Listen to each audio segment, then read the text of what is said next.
Into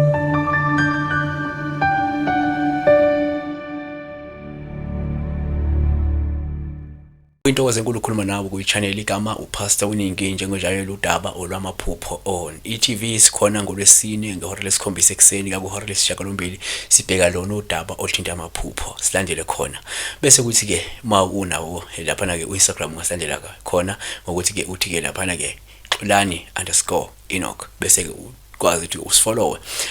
ngaloko lokubuya kwesilandele ngqo la kwi-channel yakho iNufliq uyikhulise nawe ubambe iqhaza ukuze nawe uyiqhaje ukuthi ke liyaba ilento eyiyona eyimpumelelo ngenxa yeqhaza lakho ngokuthi usubscribe ngokuthi ke ulike each and every video oyibukile qala ngayo ke lena uphinde ke futhi scroll back uyocheck amanye amavideo amaningi esiwenzile namhlanje sibheka udaba lika Emily wakashaba uthi amen pastor ngabe ke mhlawumbe kuchazani ekuphupha la ulunywa yinja.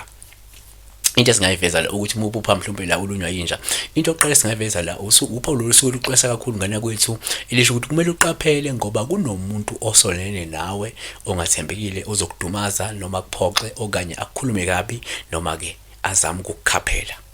empilweni. Okwesibili futhi kuyenzeka uma uphupha ulunywa yinja kube uphawu osuke lubika ukuthi kumele ulindele ukuthi umngani wakho noma kumuntu omjwayele uzokujikela futhi azame mhlawumbe ukwehlisa isithunzi ukucekela phansi ukukulwisa noma ukukulimaza empilweni. Okwesithathu uma uphupha ulunywa yinja uphawu singathatha njengesexwayiso sokuthi ke kumele uqaphele umuntu ongenzeka mhlawumbe usenelene nawe mhlawumbe okufisela okubi futhi okwakhela uzungu olukhulu empilweni. Kanti ke mhlawumbe uzoba nebhadi nje kwesinye isikhathi nje uthi uyahambela endleleni sichambile umuntu ungazelele agcine ekulwisa noma ke ekubangisa umsindo ngandlela thize noma ezama ukulimaza nje uyahambela endleleni. Qaphela ke njengamanje siyabonga uNkulunkulu akakulonde kubusise. Ngakhohlaka ukulike nokusubscribe.